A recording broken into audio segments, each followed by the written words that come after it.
प्रणमामि सदा शिवलिङ्गम् कुङ्कुमचन्दनलेपितलिङ्गं पङ्कजहार सुशोभितलिङ्गम् संचितपापविनाशकलिङ्गं प्रणमामि सदा शिवलिङ्गम् कनकमहामणिभूषितलिङ्गं मणिपतिवेशितशोभितलिङ्गं तत्प्रणमामि सदा शिवलिङ्गम् देवगणार्चितसेवितलिङ्गं भक्तिभिरेव च लिङ्गम् दिनकरकोटिप्रभाकरलिङ्गं तत्प्रणमामि सदा शिवलिङ्गम् लिङ्गाष्टकमिदं पुण्यं यः पठेत् शिवसन्निधौ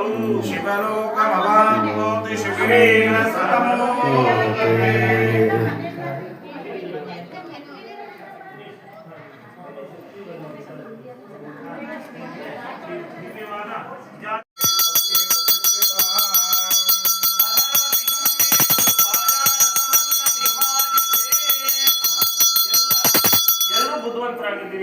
ಎಲ್ಲರೂ ತಿಳಿವಳಿಕಸ್ಥರಾಗಿದ್ದೀರಿ.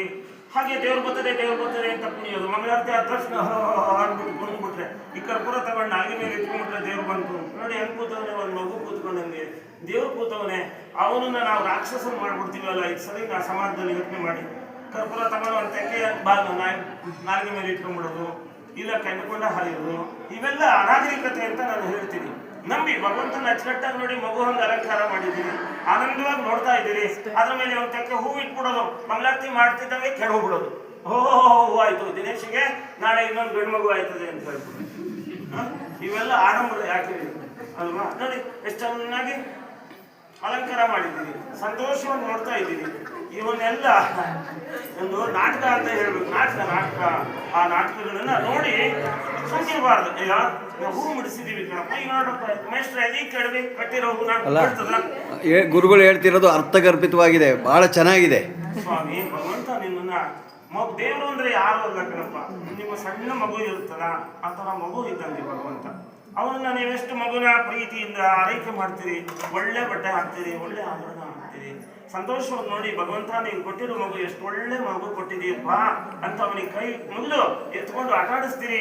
ಹಾಗೆ ಭಕ್ತಿಯನ್ನ ಭಗವಂತನಿಗೆ ಸಮರ್ಪಣೆ ಮಾಡುವಂಥದ್ದೇ ದೇವರು. ಅವನನ್ನ ಮೈ ಮೇಲೆ ಬಂದು ಆಟ ಆಟೋಪ ಭಯಂಕರವಾಗಿ ಕುಣಿಬಾರ್ದು. ಅದೆಲ್ಲ ಸ್ವಾಮದೇವರು ಕುಣಿಯೋದು. ಮೆರೆಯ ದೇವರನ್ನ ಹೊತ್ಕೊಂಡು ಕುಣಿಬಾರ್ದು. ಅವನ ಮಕ್ಕಳನ್ನ ಮೆರೆಸ್ಬೇಕು ಅಂದ್ರೆ ಮೆರವಣಿಗೆ ಮಾಡಬೇಕು. ಅಶಕ್ತರೆಲ್ಲ ಮನೆ ಬಾಗಿಲು ನಿಂತು ನಮ್ಮ ದೇವ್ರು ಬಂತು, ಒಳಗೆ ನಮ್ಮ ದೇವ್ರು ಬಂತು, ಆಂಜನೇಯ ಸ್ವಾಮಿನ ಮೆರೆಯ ದೇವ್ರು ಮಾಡಿಸ್ತೀರಿ.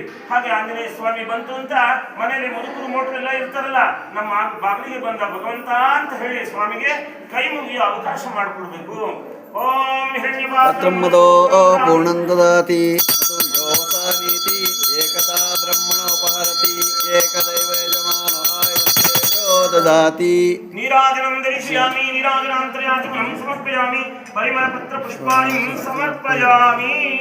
ಮಂಗಳಾರತಿ ಶರಣ ಮಾಡ್ತಾ ಅಣುರೇಣು ತೃಣಕಾಷ್ಟಗಳಲ್ಲೂ ದೇವರಿದ್ದಾನೆ ಎಂಬತಕ್ಕಂಥದ್ದನ್ನ ತಿಳಿಸ್ತಾರೆ ಒಬ್ಬ ರಾಜ, ಅಂಗಧ್ವಜ ಎಂಬತಕ್ಕಂಥ ಮಹಾರಾಜ. ಆ ರಾಜನಾದರೂ ತನ್ನ ಪ್ರಜೆಗಳನ್ನ ಮಕ್ಕಳು ಎಂಬಂತೆ ಬಹಳ ಗೌರವಯುತವಾಗಿ ಪ್ರೀತಿ ವಿಶ್ವಾಸದಿಂದ ನೋಡ್ಕೊಳ್ತಾ ಇದ್ದಾನೆ. ಹೀಗೆ ಅವರ ಜೀವನ ನಡೀತಾ ಇದೆ. ರಾಜ ಒಂದು ದಿವಸ ಕಾಡಿನಲ್ಲಿ ಹೆಚ್ಚಾದಂತಹ ಕ್ರೂರ ಮೃಗಗಳನ್ನೆಲ್ಲ ಬೇಟೆಯಾಡೋದಕ್ಕೋಸ್ಕರವಾಗಿ ಕಾಡಿಗೆ ಬಂದ. ಕಾಡಿನಲ್ಲಿ ಹೆಚ್ಚಾದಂತಹ ಕ್ರೂರ ಮೃಗಗಳನ್ನೆಲ್ಲ ಬೇಟೆಯಾಡಿ ತನ್ನ ಮಕ್ಕಳನ್ನ ವಿಶ್ರಾಂತಿಗಾಗಿ ಅರಮನೆ ಕಳುಹಿಸಿಕೊಟ್ಟ ರಾಜ ಕಾಡಿನಲ್ಲೇ ಇದ್ದು ತನ್ನ ಅಂಗರಕ್ಷಕರಿಂದ ಒಳಗೂಡಿ ವಿಶ್ರಾಂತಿಯನ್ನು ಪಡ್ಕೊಳ್ತಾ ಇದ್ದಾನೆ. ಆಗ ಆ ರಾಜ್ಯದ ಗೋಪಾಲಕರೆಲ್ಲರೂ ಸೇರಿ, ದನಕಾಯ ಹುಡುಗರೆಲ್ಲ ಸೇರಿ ಈ ದಿವಸ ನಾವು ಸತ್ಯನಾರಾಯಣ ಪೂಜೆ ಮಾಡೋಣ ಎಂಬುದಾಗಿ ನಿರ್ಧರಿಸಿ ಎಲ್ಲ ತಮ್ಮ ಪ್ರಾಣಿಗಳನ್ನ ಮೇಲುತ್ತಿಟ್ಟು ತಾವು ಕಾಡಿನಲ್ಲಿ ಹರಿತಕ್ಕಂತಹ ನೀರಿನಲ್ಲಿ ಸ್ನಾನ ಮಾಡಿ ಕಾಡಿನಲ್ಲಿ ದೊರಕತಕ್ಕಂತಹ ಎಲ್ಲ ವಿಧವಾದ ಫಲಪುಷ್ಪಗಳನ್ನು ತಂದು ಒಂದು ಕಲ್ಲನ್ನೇ ಶುಭ್ರವಾಗಿ ತೊಳೆದು ಇವನೇ ನಾರಾಯಣ ಎಂಬ ಭಾವನೆಯಿಂದ ಎತ್ತರವಾದ ದಿಬ್ಬದ ಮೇಲೆ ಸ್ವಾಮಿಯನ್ನು ಇಟ್ಟು ಚಪ್ಪರಾದಿಮೆಯಿಂದ ಅಲಂಕಾರ ಮಾಡಿ ಸ್ಥಾಪನೆ ಮಾಡಿ ಶ್ರೀ ಕೃಷ್ಣ ಜೈ ಜೈ ಶ್ರೀರಾಮ ಜೈ ಜೈ ಶ್ರೀ ಕೃಷ್ಣ ಜೈ ಜೈ ಶ್ರೀರಾಮ ಜೈ ಜೈ ಹೀಗೆಲ್ಲ ಜೈಕಾರ ಪೂರ್ವಕವಾಗಿ ಗೋವಿಂದ ನಾರಾಯಣ ಶ್ರೀಹರಿ ಎಂಬುದಾಗಿ ಸ್ಮರಿಸ್ತಾ ಪೂಜೆ ಮಾಡಿ ತಾವು ಏನು ಹಣ್ಣು ಹಂಪಲಿನ ಪ್ರಸಾದ ಸಜ್ಜಿಗೆ ಮಾಡೋಕ್ ಗೊತ್ತಿಲ್ಲ, ಹಣ್ಣು ಹಂಪಲುಗಳನ್ನೆಲ್ಲ ಶುದ್ಧವಾಗಿ ತೊಳೆದು ಭಗವಂತನ ಸೇವೆಗೆ ಹಣ್ಣು ತುಪ್ಪ ರಸಾಯನವನ್ನ ಸಮರ್ಪಣೆ ಮಾಡಿ ಎಲ್ಲರೂ ಉಪಯೋಗಿಸ್ಕೊಳ್ಳೋಣ ಅನ್ನುವಾಗ ಅಲ್ಲಿರ್ತಕ್ಕಂತಹ ರಾಜರನ್ನು ಕಂಡು ನಮ್ಮನ್ನ ಕಾಪಾಡೋರು ರಾಜರು, ಅವರಿಗೆ ಮೊದಲು ಪ್ರಸಾದ ಕೊಡೋಣ ಇಲ್ಲ ಧೈರ್ಯತೆ ವಿಶಾಲವಾದ ಭಾವನೆಯಿಂದ ಪ್ರೀತಿಯಿಂದ ರಾಜರ ಬಳಿಗೆ ಬರ್ತಾನೆ. ಗೋಪಾಲಕರೆಲ್ಲ ಬಂದ್ರು, ಸ್ವಾಮಿ ನಾವು ಈ ದಿವಸ ಪೂಜೆ ಮಾಡಿದ್ವಿ, ಈ ಸತ್ಯನಾರಾಯಣ ಪ್ರಸಾದವನ್ನು ತಾವು ಸ್ವೀಕರಿಸಬೇಕು ಅಂತ ರಾಜನ ಕೇಳಿದ್ರೆ ರಾಜ ಹೇಳ್ತಾನೆ ಅಹಂಕಾರದಿಂದ, ಅಯ್ಯೋ ಗೋಪಾಲಕರೇ, ನೀವು ಸತ್ಯನಾರಾಯಣ ಪೂಜೆ ಮಾಡುದು ಅಂದ್ರೆ ಏನು, ದನಕಾಯ ಹುಡುಗರು, ನಾನು ರಾಜ, ನೀವು ಕೊಟ್ಟ ಪ್ರಸಾದ ತಗೋಬೇಕಾ, ನೀವು ಸತ್ಯನಾರಾಯಣ ಪೂಜೆ ಮಾಡ್ತೀರಾ, ಇಲಾಟಕ್ಕೆ ಮಾಡ್ತೀರಿ, ಹಾಗೆ ಹೀಗೆ ಅಂತೆಲ್ಲ ಅವರನ್ನ ತಿರಸ್ಕಾರ ಭಾವನೆಯಿಂದ ನಿಂದಿಸಿ ಅವರು ಕೊಟ್ಟಂತಹ ಪ್ರಸಾದವನ್ನೆಲ್ಲ ತಿರಸ್ಕಾರ ಮಾಡಿ ತಾನು ಅರಮನೆಗೆ ಬರ್ತಾನೆ. ಅರಮನೆಗೆ ಬಂದು ನೋಡ್ತಾನೆ, ತನ್ನ ಮಕ್ಕಳಿಗೆಲ್ಲ ಮೂರ್ಛಾರೋಗ ಆವರಿಸುತ್ತಿದೆ. ಮೂರ್ಛಾರೋಗ ಆವರಿಸಿರ್ತಕ್ಕಂಥದ್ದನ್ನ ಕಂಡು ಅಯ್ಯೋ ಹಿಂಗಾಯ್ತಲ್ಲಪ್ಪ ಅಂತ ಹೇಳಿ ಬಹಳ ಚಿಂತಾಕ್ರಾಂತನಾಗಿ ರಾಜ ವೈದ್ಯರನ್ನು ಕರೆಸಿ ಸಕಲ ಔಷಧೋಪಚಾರಗಳನ್ನೆಲ್ಲ ಮಾಡಿಸ್ತಾನೆ. ದೈವಾನುಗ್ರಹ ಇಲ್ಲದೆ ಹೋದರೆ ಏನೂ ಪ್ರಯೋಜನ ಆಗಲಿಲ್ಲ. ಆ ರಾಜನಿಗೆ ಔಷಧೋಪಚಾರಗಳು ಎಷ್ಟೇ ತನ್ನ ಮಕ್ಕಳಿಗೆ ಔಷಧೋಪಚಾರ ಮಾಡಿಸಿದ್ರು ಪರಿಹಾರವಾಗದೇ ಇದ್ದಾಗ ಅನ್ಕೊಳ್ತಾನೆ, ನಾನೇನೋ ತಪ್ಪು ಮಾಡಿದ್ದೀನಿ, ಆ ತಪ್ಪಿನ ಪ್ರಾಯಶ್ಚಿತ್ತವಾಗಿ ನನಗೆ ಹೀಗಾಗಿದೆ ಎಂಬುದಾಗಿ ಭಾವಿಸಿ ರಾಜ ಈ ದಿನ ನಡೆದ ಘಟನೆಗಳನ್ನೆಲ್ಲ ಯೋಚನೆ ಮಾಡ್ತಾನೆ.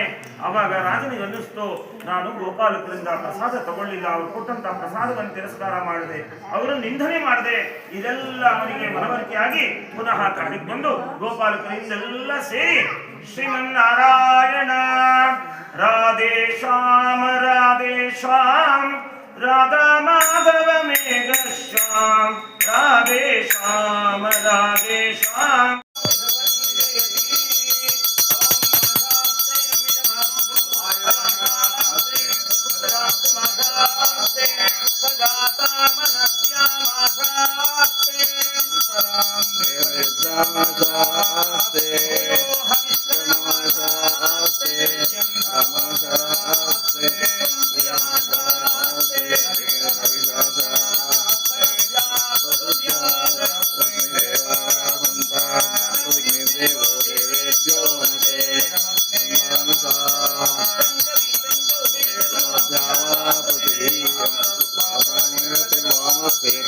ನಮೋ ದೇವೇಭ್ಯಃ.